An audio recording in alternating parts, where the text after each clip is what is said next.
Abstract thinking. Abstract thinking leads to greater creativity, but in our businesses and our lives, we often do the opposite. We intensify our focus rather than widen our view. The easiest way to explain abstract thinking is to compare it with its opposite. Concrete thinking is connected closely to objects and experiences that can be directly observed.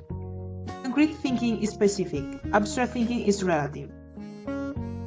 Attributes of concrete thinkers. Here and now, they are more comfortable with what exists right now because they like things that are clear and tangible and that they can hold in their hands. Organization and planning. They like to follow specific instructions and have detailed plans because they hate anything that is fuzzy or ambiguous. Practical, sensorial, and logical. They do not usually read between the lines, and they are not always great at being spontaneous and going with the flow.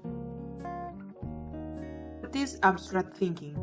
Abstract thinking is the ability to understand concepts that are real, such as freedom or vulnerability, but which are not directly tied to concrete physical objects and experiences.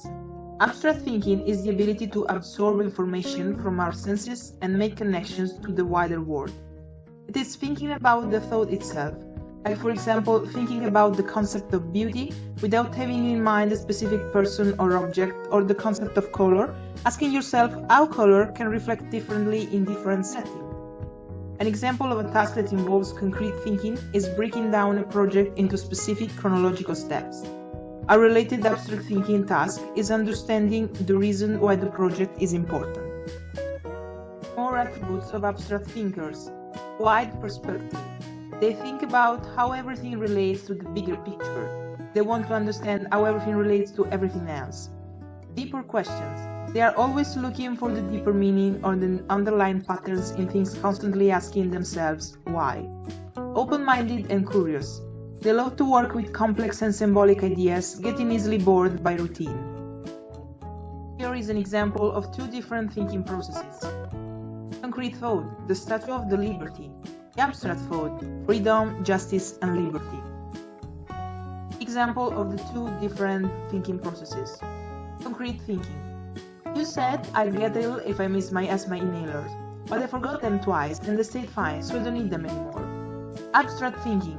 I missed my inhalers a couple of times, but I think I got away with it because I wasn't doing much exercise. I think I'll still need them in the future if I'm doing lots of exercise or in cold weather. Abstract thinking is considered an higher order reasoning skill. You use it when you create things, speak figuratively using symbols, metaphors, and analogies, solve problems, understand concepts, analyze situations, form theories, put things in perspective. Most of us use a mixture of concrete and abstract thinking at different times and in different situations. No one could get through life relying on only one way of thinking.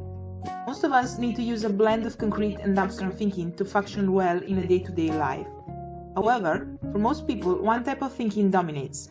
This will be the type of thinking they feel most comfortable and happy using, while using the opposite type of thinking may be more of a struggle. Why is abstract thinking important in the working environment? Nowadays, it is an important skill in most workplaces because we are all required to think on our feet, rapidly learn new information and acquire new skills, form new strategies and solve new problems on a regular basis. We can't always rely on past experience, particularly in our constantly changing work environment. We have to be able to see the big picture, conceptualizing complex problems, detecting connections and relationships between different ideas and experiences, learning new skills quickly, being flexible. Thinking, in particular abstract thinking, which most of us are introduced to through the study of mathematics and literature, help us learn that we can become problem solvers. Catherine Lesky. Art, when it's really doing what it should do, teaches abstract thinking. It teaches teamwork. It teaches people to actually think about things that they cannot see. Bill T. Jones. For further information, click on the links below for courses.